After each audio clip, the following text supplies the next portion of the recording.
가장 한국적인 것이 가장 세계적인 것이다. 작년 봉준호 감독의 기생충 오스카 4관왕에 오르며 다시 한번 많은 한국인들이 알고 있는 문구를 말하며 진짜 한국적인 것의 중요성을 강조하기도 했습니다.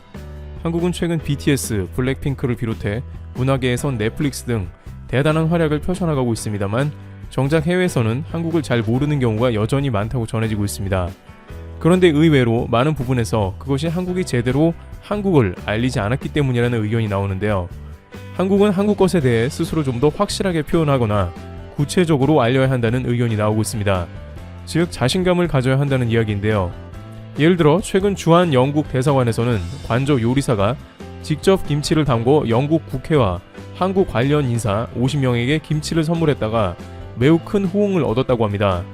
대사관은 겨울 내내 계속된 봉쇄로 인해 오랫동안 만날 수 없는 상황에서 안부 인사를 겸해 선물하는 품목으로 김치를 정해두고서 다소 걱정을 했다는 것입니다. 낯선 음식을 반기지 않을 수도 있어서인데요. 그러나 뚜껑을 열어보니 애초 우려가 무색해졌습니다. 김치 선물을 받을지 채식주의자를 위해 젓갈 등을 뺀 김치를 원하는지 등을 묻는 이메일에 그 어느 때보다 신속하게 답장이 왔고 다들 대환영이었다고 합니다. 보통 영국, 프랑스 등은 업무 관련 이메일에는 한국과 같이 즉답이 아닌 수일이 걸리기도 하는데 김치를 선물로 받겠냐는 물음에 영국 국회의원이나 관계자들은 즉시 그에 답장했다는 것입니다. 너무 멀어서 배달을 할 수 없는 두어 명만 빼고는 명단에 있는 인사들 모두에게 김치가 전달됐습니다. 심지어 한 상원 의원은 김치와 함께 보낸 요리책을 보면서 주말에 부인과 함께 직접 김치를 담가봤다고 감사 인사를 보내왔고 김치 덕에 가족들이 파티를 했다는 답도 있었다고 대사관 관계자는 전했습니다. 그런데 이렇게 대사관에서 김치에 대해서 걱정을 하면서도 나름 김치를 고른 이유가 있었습니다. 영국에서의 김치는 김치로 한글 그대로 표기되며 영국인들에게 매우 큰 인기를 얻고 있다는 것입니다. 영국 출신 기네스 펠트로는 코로나19 극복에 도움이 되는 음식으로 김치를 그대로 말하며 추천했습니다.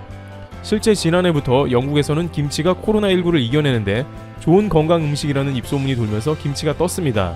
영민국민보건서비스 NHS 관계자가 펠트로의 식이요법이 과학적이지 않은 조언이라며 경고하고 나섰지만 역으로 보면 그만큼 김치가 좋다는 인식이 영국에 널리 퍼져 있다는 의미이기도 합니다. 그런데 여기서 많은 사람들은 중요한 힌트를 얻었는데요. 한국 음식이나 제품 등 한국 것을 한글로 표기했을 때 오히려 더 많은 인기를 얻고 있다는 점입니다.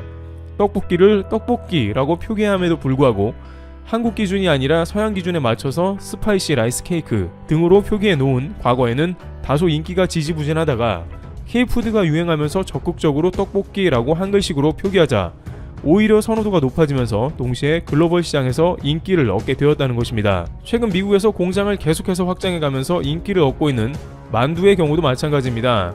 오히려 이것은 중국의 딤섬이나 덤플링 등 다양한 이름이 존재하지만 만두로 몰아붙이고 있습니다. The next level, okay? This is mandu, and mandu is the Korean word for dumpling. 홈쇼핑 등에서 만두로 소개되며 유명 인플루언서에게 그대로 만두로 소개되는 이 제품은 말 그대로 대박이 나서 핫 아이템으로 떠오르고 있다는 것입니다. 한글 이름을 써서 손해날 게 하나도 없다는 반증을 해주는 것입니다.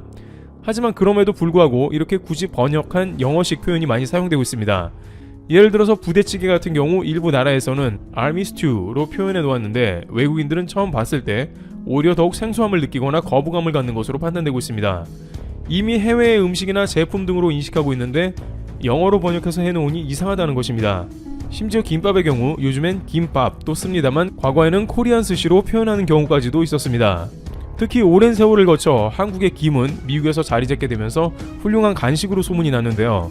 코스트코에서 맛있는 아이템으로 국내에서도 인기 있는 커클랜드의 김의 경우 로스티드 시즌드 씨위드로 표기가 되어 있는 모습입니다. 혹은 크리스피 씨위드로 대략적인 명칭이 이제 완전히 자리 잡았다는 것입니다. 그런데 한 가지 문제는 많은 사람들이 이 제품을 온전히 한국의 김으로 인식을 못하고 있다는 안타까움이 있습니다. 애초에 한글 표기대로 김으로 표기했다면 지금은 전 세계 누구나 김으로 부르고 있을 것이고 한국 제품이라는 것도 더 인식이 쉬웠을 것입니다. 이렇게 되는 경우 한국에서 만든 메드 인 코리아가 붙으면 좀 더 프리미엄으로 인정받게 되는 것이죠. 또한 크리스피 씨위드라고 영어 이름을 붙여놓으니 전 세계 어디에서도 똑같은 제품을 모방해서 추후에 한국의 진짜 김에 경쟁을 부추길 수 있다는 의견입니다. 물론 한국의 조미김은 오랜 기간 노하우와 양념을 단기간에 흉내내는 것은 매우 어렵겠지만 어쨌든 김이라는 이름 자체를 제대로 활용 못하고 너무 쉽게 영어로 이름이 자리 잡았다는 게 안타깝습니다. 심지어 많은 한국인들은 해외로 유학을 떠나서도 영어식으로 이름을 바꾸는 경우가 많았는데요. 외국인이 쉽게 이름을 익히지 못하니 이름을 영어 이름으로 바꾼다는 이야기를 하고 있습니다. 실제 너무 긴 아프리카 이름은 헷갈릴 수도 있죠. 하지만 일부 유학생들은 자기 이름을 존이라고 하자 오히려 미국 사람들이 아니 그거 말고 너 진짜 이름이 뭐냐고 물어보는 경우도 상당히 있었다는 것입니다. 한국 이름은 짧은 편이기 때문에 한두 번 부르면 외국인들도 그리 어렵지 않게 익히는 게 대부분인데 일종의 영어 사대주의가 작용해서 너무 우리말을 접어두고 영어를 쓴다는 지적이 이어지고 있습니다. 특히 외국인들은 이국적인 사물을 대할 때 그 본래 이름까지도 그대로 아는 것을 이색적인 경험으로 생각해 한국의 김치가 영국 온라인에서 절찬리에 판매되고 인기가 있는 것처럼 본래 색을 잘 살리는 게 중요해 보입니다. 그런데 여기서 중요한 점은 대부분 김치를 좋아하는 많은 영국인이 김치를 파오차이로 알고 있는 경우는 없습니다. 모두가 대부분 김치를 kim치로 발음하면서 분명하게 한국 음식, 코리안 푸드로 말하는 것입니다. 또한 한글식으로 표기하는 것은 매우 중요한 것이 이렇게 한국과 중국 간의 김치 이슈로 다툼이 될 때 한국에서 분명히 김치로 지정해 놓았고 그것이 세계인이 인식한다는 것이 매우 유리한 것입니다. 선점 효과도 있기 때문에 더욱 그렇다는 것입니다. 따라서 많은 해외의 국가들은 한국에서 만들어진 김치에 대해서는 프리미엄을 붙이고 있습니다. 김치에 들어가는 재료도 모두 한국산이기 때문이죠. 반면 중국산 김치는 아무리 김치라고 해봤자 원조라고 할 수 없는 것이 그 제조 과정입니다. 오래전부터 SNS에서 공유되어 온 중국에서 김치 담그는 모습은 포크레인으로 배추를 절이고 성인 남성이 구덩이에 몸을 담그고 들어가 작업하는 비위생적인 모습을 보면 알 수 있습니다. 그러나 세계인이 인식하는 김치는 몸에 좋은 웰빙 푸드로 매우 건강한 음식이라고 알고 있기 때문에 중국에서 저렇게 만들어지는 것은 확실하게 김치라고 할 수 없다는 것을 중국이 몸소 보여주는 것입니다. 이렇기 때문에 애초에 김치를 김치로 표현한 것은 매우 중요한 일이라고 할 수 있는 것입니다.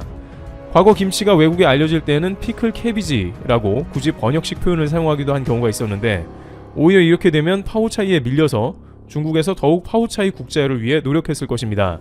심지어 김치라고 전세계가 인식을 하더라도 주변국은 지금도 끊임없이 김치 종주국 논리에 불을 붙입니다.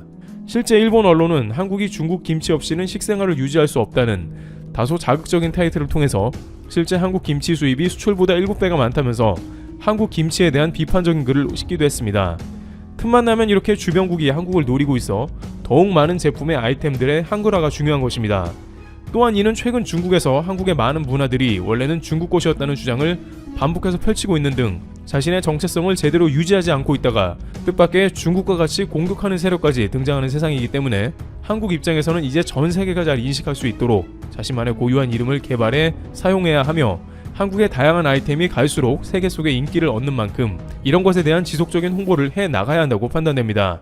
굳이 해외에서는 원하지도 않았는데 번역해주기보다는 한글 그대로 사용하는 자신감이 필요한 것입니다. 트리블튜브 여기서 마치겠습니다. 감사합니다. 여러분, 200억 년을 쓸 수 있는 친환경 에너지의 원천 기술이 있다는 거 알고 계신가요? 그리고 그 원천 기술을 우리나라가 주도적으로 개발해 나가고 있다는 것도 알고 계신가요? 이것만 성공하면 이제 에너지 환경 오염 없이 마음껏 쓸 수 있습니다. 더 이상 미세먼지 걱정도 안 하고 살 수 있다는 뜻입니다. 이게 뭘까요? 지금부터 팩트 맛집 팩트 폭격기 페페TV에서 팩트로 알아보겠습니다. 당신이 구독해야 할 단 하나의 채널 페페TV 팩트 체크. 최근 환경오염과 에너지 부족 문제가 심각해지면서 친환경 에너지가 떠오르고 있습니다. 세계 각국은 이런 문제를 해결하기 위해 핵융합 에너지를 개발하고 있습니다. 핵융합 에너지란 간단히 말해서 지구에 작은 태양을 만들어 사용하는 것입니다. 고진공 용기 안에 중수소와 삼중수소를 넣은 뒤 약 1억도 이상으로 가열하면 원자핵과 전자가 분리되는 플라스마 상태가 됩니다. 이 상태에서 원자 핵끼리 서로 부딪히게 되면서 발생한 에너지가 증기를 가열시키고 터빈을 돌려 대용량의 전기를 생산하는 방식입니다. 여기서 초고온의 플라스마를 담을 용기가 필요한데 과학자들은 그 용기가 녹아내리지 않는 방법을 찾아냈습니다. 그것이 바로 토카막이라고 불리는 도넛 모양의 장치입니다. 초전도체를 이용해 플라스를 공중에 띄운 뒤 회전시키면 용기가 녹지 않고 담을 수 있게 됩니다. 한국에서도 이런 토카막 연구를 계속하고 있는데 그 성과가 K-스타라는 토카막입니다. 2019년 K스타가 1억도의 플라스마를 1.5초 동안 유지시켜 한국의 핵융합 에너지 연구가 다른 나라보다 한 발 앞서 나가게 됐습니다. 하지만 토카막은 기계의 바깥쪽은 초저온을 유지해야 하고 안쪽은 1억도 이상의 초고온을 유지해야 하는 고도의 기술이 필요하기 때문에 현재 상용화되지는 못하고 있습니다. 핵융합 에너지의 장점과 단점은 무엇일까요? 바닷물의 풍부한 중수소와 지표면에서 쉽게 구할 수 있는 리튬이 원료이기 때문에 자원이 무한하며 이산화탄소를 배출하지 않는 깨끗한 에너지입니다. 또한 핵융합 연료 1g은 석유 8톤에 해당하는 에너지 생산이 가능한 효율적인 에너지입니다. 욕조 반 분량의 바닷물에서 추출할 수 있는 중수소와 노트북 배터리 하나에 들어가는 리튬의 양 정도로 한 사람이 30년간 사용할 수 있는 전기를 생산할 수 있는 획기적인 에너지입니다. 핵융합 에너지의 생산을 위한 핵융합 발전의 단점은 기술 실현이 매우 어렵다는 것입니다. 핵융합 에너지를 얻기 위해서는 앞으로도 많은 자본과 시간이 투자되어야 합니다. 이에 세계 여러 나라가 그 자본과 기술을 모아 아이터 프로젝트에 힘을 쏟고 있습니다. 우리나라를 비롯해 미국, 러시아, 일본, 중국, EU, 인도 등 7개국이 공동 추진 중인 아이터 프로젝트를 통해 핵융합 에너지를 얻기 위해 노력하고 있습니다.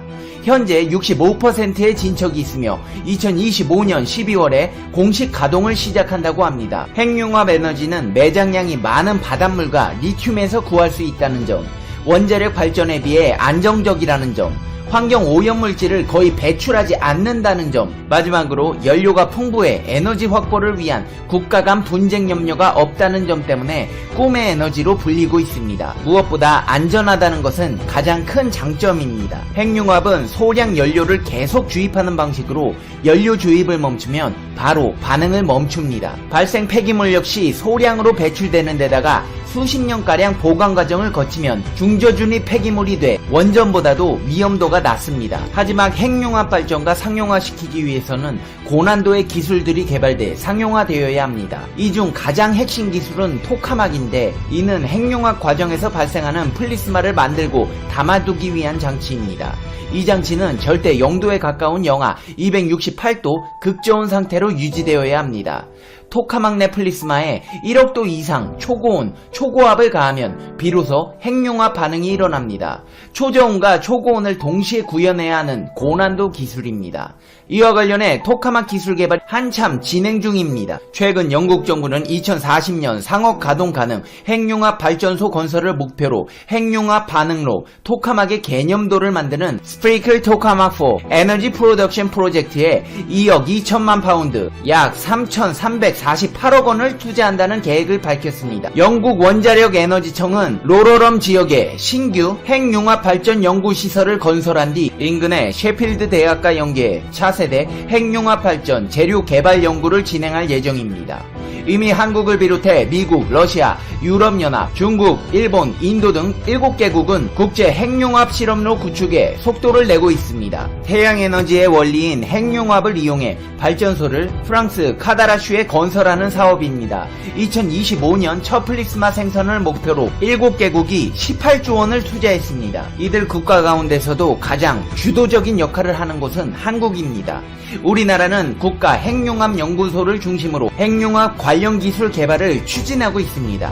핵융합 연구소에서는 현재 초전도체, 진공용기 본체, 조립장비류, 전원 공급장치, 열차 폐체, 삼중수소 저장 및 공급장치 등 9개 품목 조달에 관여하고 있습니다. 에너지업계 관계자는 화석에너지가 점점 고갈되고 기후변화가 심각해져가는 현실에서 핵융합 에너지는 미래의 중요 청정에너지원이 될 것이라면서 한국이 핵융합 발전 분야에서 우위를 선점할 경우 미래에너지 시장에 주도적인 역할이 가능할 것이라고 말했습니다. 그래, 페페TV야, 핵융합 에너지 좋은 건 알겠다. 근데 우리나라가 주도적이라며 뭐 성과가 있긴 한 거냐? 네, 있습니다. 국내 연구진이 핵융합 에너지 개발을 위해 세계 7개국 공동으로 건설 중인 국제 핵융합 실험로의 핵심 부품인 핵융합로 진공용기 열차 폐체 개발을 완료했습니다. 1억도 이상의 초고온 플리스마와 영하 269도의 극저온 초전도 자석 사이 열 전달을 최소화하기 위한 장치로 향후 아이터 건설이 탄력을 받을 것으로 보입니다. 바닷물로 인공 태양을 만들고 전기로 변환시켜 친환경 무한의 에너지를 만든다. 듣기만 해도 꿈같은 이야기가 현실이 되어가고 있고 그 과정에서 한국이 주도적인 역할을 하고 있습니다. 정말 대단하지 않나요?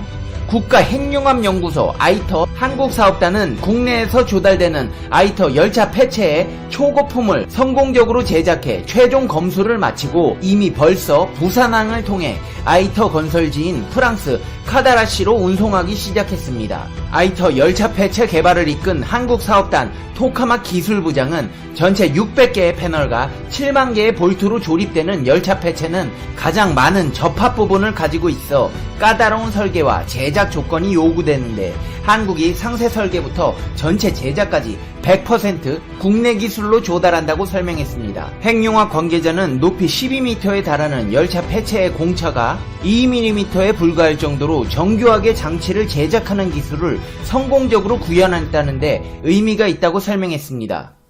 또한 대한민국의 연구진들은 지난 1년 동안 도금 테스트를 거쳐 대형 열차 폐체 표면에 8에서 10마이크로미터 두께로 정밀하게 균일한 은도금을 입히는 데 성공했습니다. 아이터 열차 폐체 전체 조달을 맡게 된 것은 한국형 초전도 핵융합 연구장치에서 확보한 우수한 기술력과 한국의 제작기술 덕분이라는 게 핵융합연의 설명입니다. K스타는 핵융합연이 독자 개발한 세계 최초 초전도 핵융합 장치로 아이터의 축소판이나 마찬가지입니다. 과거 다른 국가들이 핵융합장치 열차 폐체 설계 과정과 제작에 많은 어려움을 겪었던 반면 한국은 은도금 등 기존에 시도하지 않았던 기술을 적용해 K스타 열차 폐체 개발에 성공한 바 있습니다. 이뿐만이 아닙니다. 국내 핵융합 사업 참여로 기술 역량을 키워온 국내 기업이 해외 핵융합 실험장치 초전도 선제 제작 사업 수주에 성공했습니다. KAT가 핵융합연 아이터 한국사업단과 협력해 이탈리아에서 개발하는 토카막형 핵융합 실험장치 DTT의 초전도 선제 제작 사업 수주에 성공했다고 밝혔습니다. KAT는 국내에서 개발한 초전도 핵융합 연구장치 K스타의 초전도 선제 제작을 성공적으로 완료했습니다. 이미 2014년 말까지 아이터 한국사업단에 아이터 장치용 초전도 선제 총 93톤을 납품했습니다. 일본이 조달하는 초전도 선제 수주에도 성공해 2018년 말까지 총 54톤을 납품했습니다. DTT에 적용되는 초전도 선제는 기존 아이터에 사용된 선제와 동일한 직경을 유지하되 아이터 선제 대비 20% 높은 통전 특성을 요구합니다. 또한 총 55톤에 달하는 TF 자석용 초전도 선제는 전체 초전도 선제 중 가장 비중이 높아 다른 부품보다도 먼저 납품이 이루어져야 합니다. 대한민국은 품질 안정화와 납기 준수 목표 달성을 위한 만반의 준비를 해 수주에 성공했습니다. 얼마 전에 중국에서 LNG선 프랑스에 납품하는데